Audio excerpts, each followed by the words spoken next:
صدر جلسہ، معزز اساتذہ اور میرے پیارے ساتھیوں، السلام علیکم۔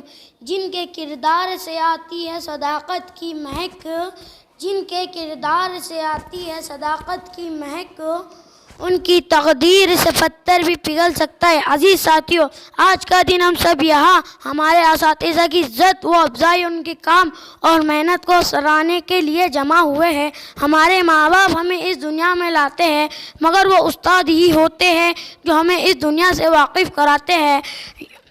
استاد ہماری زندگی کو بنانے اور سنوارنے کا کام کرتے ہیں۔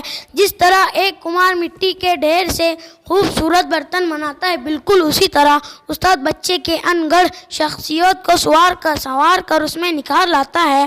یوم اساتذہ کے اس موقع پر میں تمام اساتذہ کو دل کی گہرائیوں سے سلام پیش کرتا ہوں اور ساتھ ہی ان کا بہت شکریہ ادا کرتا ہوں اور اللہ تعالیٰ سے دعا کرتا ہوں کہ آپ تمام اساتذہ شاد رہے، آباد رہے اور ہمیشہ سلامت رہے، آمین۔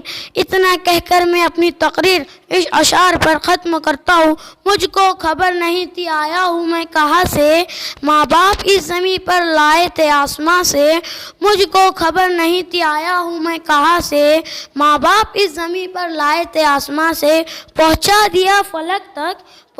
دیا فلک تک استاد نے یہاں سے، واقف نہ تھا ذرا بھی اتنے بڑے جہاں سے۔ مجھ کو دلایا کتنا اچھا مقام کہنا، مجھ کو دلایا کتنا اچھا مقام کہنا، استاد محترم کو میرا سلام کہنا۔ بہت بہت شکریہ۔